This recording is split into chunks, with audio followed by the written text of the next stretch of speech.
Guys, welcome to our YouTube channel. आज जो होता है ना, हम लोग क्लास 10th का पहला चैप्टर रिसोर्स एंड डेवलपमेंट पढ़ेंगे। तो रिसोर्स एंड डेवलपमेंट होता क्या है? सबसे पहले तो रिसोर्स किसको बोलते हैं कि कोई भी चीज़, दुनिया का कोई भी चीज़ जिसको हम लोग यूज़ कर रहे हैं, जो हम लोगों को प्रॉफिट दे रहा है, वो हमारा रिसोर्स कहलाता है। अब रिसोर्स का मतलब ये नहीं है कि कोई भी ऐसा चीज़ है जिसको हम लोग यूज़ कर रहे हैं, वो हमारे लिए इकोनॉमिकली अच्छा नहीं है तो वो हमारा रिसोर्स कहलाएगा। नहीं, रिसोर्स उसको बोलते हैं जो हमारे लिए बेनिफिशियल हो, जो हम लोगों को फ़ायदा दे रहा हो। Everything available in our environment which can be use to satisfy our need provided it is technologically accessible, economically feasible and culturally acceptable can be termed as resource। दुनिया का everything available in our environment, दुनिया का कोई भी चीज़ जो हमारे environment में मौजूद हो, जो हमारे बेसिक नीड्स को सेटिस्फाई करता हो, जो हम लोगों को आसानी से टेक्नोलॉजिकली हम लोगों के पास अवेलेबल हो, हम लोग इकोनॉमिकली किसी भी चीज़ को निकाल सके और कल्चरली एक्सेप्टेबल हो, वो हमारा रिसोर्स कहलाता है। फॉर एग्जाम्पल, जैसे एक मंदिर है, मंदिर के नीचे बहुत सारा सोना दबा हुआ है, तो हम लोग उसको, वो इकोनॉमिकली हम लोगों को फ़ायदा दे रहा है, हम लोग टेक्नोलॉजिकली उसको निकाल भी सकते हैं, लेकिन क्या कोई कल्चर, क्या हम लोग उसको मंदिर को तोड़कर सोना निकालने की परमिशन हम लोगों को गवर्नमेंट देगी या फिर वहाँ के आम जनता देगी? तो नहीं देगी। तो अगर इसमें से कोई भी एक चीज़ ना हो, अगर वो इकोनॉमिकली हमारे लिए बेनिफिशियल ना हो, या फिर कल्चरली एक्सेप्टेबल ना हो, या फिर टेक्नोलॉजिकली हम लोगों के लिए यूज़फुल ना हो, तो वो हमारा रिसोर्स नहीं कहलाता। रिसोर्स होने के, कोई भी चीज़ अगर रिसोर्स है ना, गुड रिसोर्स होने के लिए ये तीनों कंडीशन जो होता है उसको सेटिस्फाई करना चाहिए। इन सब चीज़ों के अलावा अगर मान लेते हैं कि कोई जगह पे सोना दबा हुआ है, उस सोना बहुत ज़्यादा अंदर है, मानिए 10 लाख का सोना है और उसको निकालने में ना 12 लाख रुपए लग जा रहा है, तो कभी भी गवर्नमेंट जो होती है ना, वो उस चीज़ को ना फेवर नहीं करेगी कि हाँ आप 12 लाख रुपए निकाल लगा के उससे 10 लाख का सोना निकालिए, ये गलत होगा। इकोनॉमिकली फिजिबल का मतलब होता है कि ना, जैसे हम लोग को कम रेट में, हमारा कम रेट में ना हम लोगों को आसानी से हमारी चीज़ें अवेलेबल हो सके, तो वो हमारा क्या कहलाता है? रिसोर्स कहलाता है। The process of transformation of things available in our environment involve an interdependent relationship between nature, technology and institution. ऐसा प्रोसेस जिसमें हम लोग क्या करते हैं, हमारे इन्वायरमेंट में जो चीज़ें मौजूद रहती है उसको हम लोग इंटरडिपेंडेंट रिलेशनशिप बनाते हैं। मतलब किसके किसके साथ? टेक्नोलॉजी के साथ, इंस्टीट्यूशन के साथ और नेचर, ये तीनों आपस में जुड़ता है तो हमारा कोई तरह का रिसोर्स तैयार होता है। Human being interact with nature through technology and create institution to accelerate their economic development. Human being जो होता है ना, वो इन्वायरमेंट के साथ इंटरैक्ट करता है, इन्वायरमेंट के साथ जुड़ता है और एक अलग तरीके का हमारा डेवलपमेंट करता है, एक अलग तरीके का रिसोर्स तैयार करता है। Do you think that resource are free gift of nature as it assume by many? बहुत सारे लोगों का ऐसा मानना है कि रिसोर्स जो होता है ना, वो हमारा एज अ फ्री गिफ्ट है, मतलब गॉड गिफ्टेड, हम लोग कितना भी यूज़ करें तो वो ख़त्म नहीं होगा, लेकिन एक्चुअल में ऐसा नहीं होता है। Resource are a function of human activity. Resource जो होता है वो हम लोगों के काम का एक तरीका होता है। Human being themselves are essential component of resource. हम लोग जो ह्यूमन बींग है ना, हम लोग एक रिसोर्स के एक कंपोनेंट है, मतलब एक रिसोर्स के पार्ट है। They transform material available in our environment into resource and use them. हम लोग क्या करते हैं, हमारे आसपास इन्वायरमेंट में जितनी भी चीज़ें रहती है ना, उसको अपने अपने सुविधा के अकॉर्डिंग हम लोग उसको चेंज करते रहते हैं और अपने सुविधा के ना हिसाब से उसको बनाते हैं। जैसे फॉर एग्जांपल, भगवान ने हमें पेड़ दे दिया, तो पेड़ पे तो हम लोग जाके नहीं सोते, हम लोग उस पेड़ से क्या किए ना, ये पलंग बनाए, तो पलंग क्या हो गया, वो हमारे लिए यूजफुल हुआ। हम लोग पेड़ की लकड़ियों का यूज़ करके पलंग बनाए, तो हम लोग जो होता है ना, जो हमारा जो गॉड गिफ्टेड रिसोर्स है ना, उसका यूज़ करके अपने पर्सनल बेनिफिट के लिए हम लोग यूज़ किए, तो ये हमारा रिसोर्स कहलाता है। रिसोर्स को ना कुछ फर्दर पार्ट्स में डिवाइड किया गया on the basis of origin के हिसाब से, कि रिसोर्स किस तरीके से पाया जाता है उसके अकॉर्डिंग दो पार्ट्स में डिवाइड है, biotic abiotic. On the basis of exhaustibility के हिसाब से वो कितना है, रिन्यूएबल नॉन रिन्यूएबल में डिवाइड किया गया है। On the basis of ownership के हिसाब से कि किसके पास कितना है, इसके according individual, national, international, community में डिवाइड किया गया। On the basis of status of development के हिसाब से potential, develop, stock and reserve में डिवाइड किया गया है। तो अभी तक हम लोगों ने किस चीज़ के बारे में बात किया? रिसोर्स के बारे में बात किया। तो रिसोर्स क्या होता है कि everything available in our environment which can be used to satisfy our need provided it is technologically accessible, economically feasible and culturally acceptable can be termed as resource. दुनिया का कोई भी ऐसा चीज़ जो हम लोगों को टेक्नोलॉजिकली एसेसेबल हो, इकोनॉमिकली फिजिबल हो और कल्चरली एक्सेप्टेबल हो तो वो हमारा रिसोर्स कहलाता है. अब on the basis of resource के अकॉर्डिंग ना रिसोर्स को 2 पार्ट्स में डिवाइड किया गया है. सबसे पहले होता है हमारा नेचुरल एंड देन होता है ह्यूमन. नेचुरल रिसोर्स फिर 2 पार्ट्स में डिवाइड कर दिए गए हैं. कौन कौन सा? Renewable and non renewable. Renewable resource का मतलब हम लोग जानते हैं कि जिसको हम लोग कितना भी यूज़ करें वो कभी ख़त्म ना हो, जो बार बार हम लोगों को रीजनरेट हम लोग कर सकते हैं. नॉन रिन्यूएबल रिसोर्स क्या होता है? ऐसे तरह के रिसोर्स जिसको हम लोग कितना भी जिसको हम लोग यूज़ करेंगे ना तो एक टाइम एक पॉइंट में हम लोग ऐसे सिचुएशन पे पहुंचेंगे कि हम लोग और उसको यूज़ नहीं कर सकते, वो हमारे पास ख़त्म हो जाएगा. रिन्यूएबल रिसोर्स को फिर 2 पार्ट्स में डिवाइड किया गया है, कंटिन्यूअस और बायोलॉजिकल.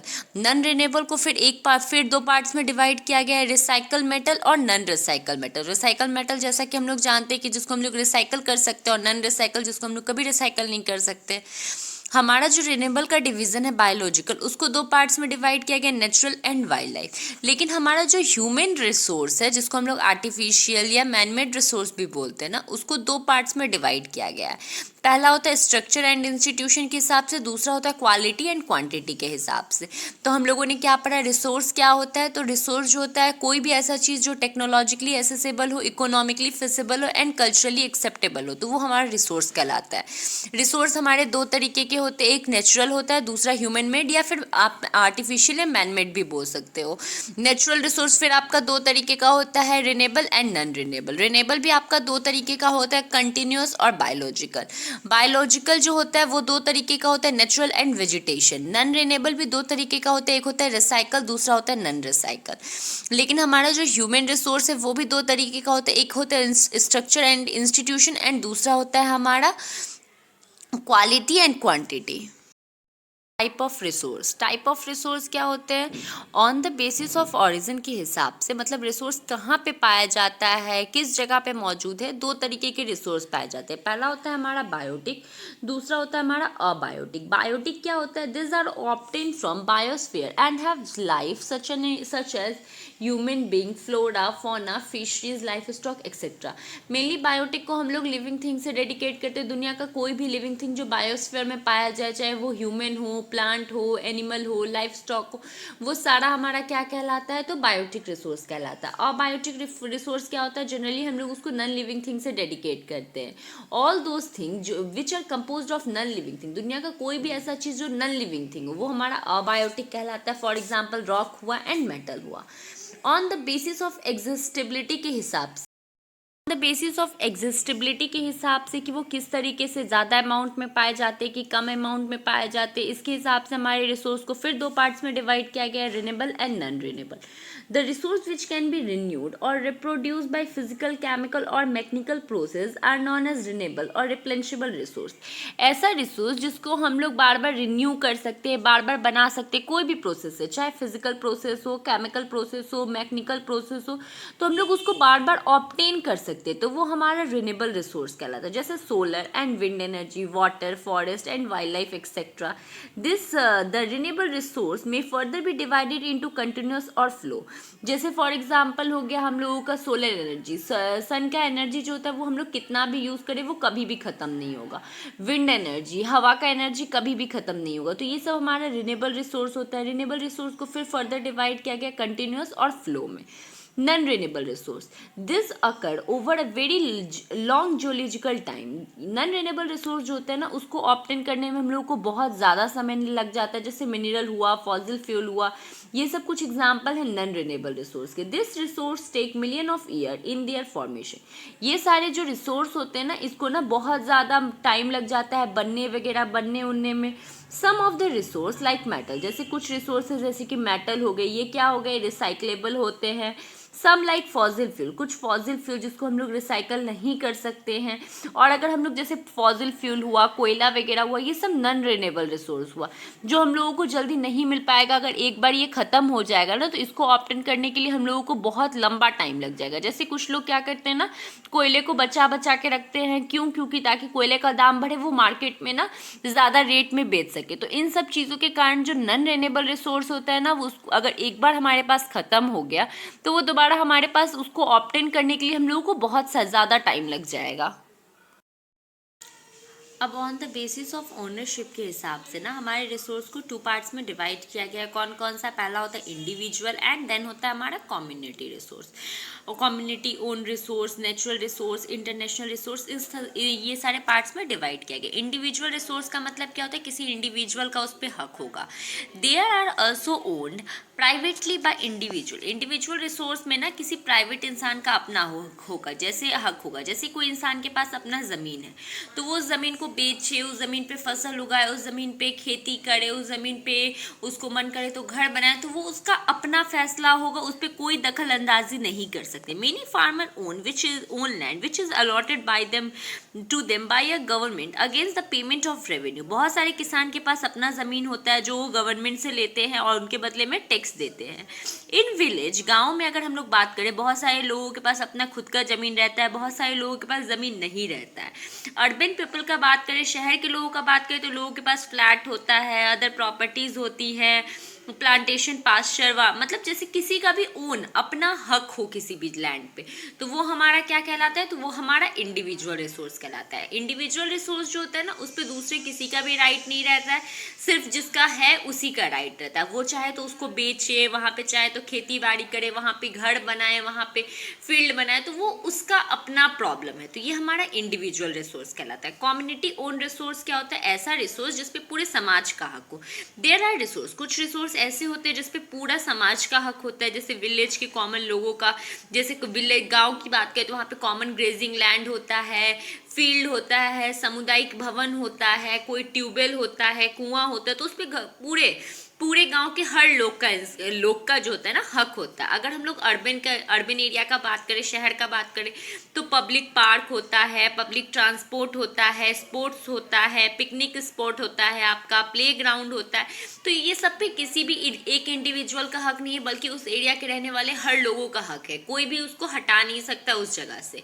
तो ये हमारा क्या कहलाता है? कम्युनिटी ओन रिसोर्स कहलाता है। नेक्स्ट होता है हमारा national resource. Technically all resource belong to the nation. अगर हम लोग जनरली बात करें तो सारा रिसोर्स जो होता है वो नेशन का होता है।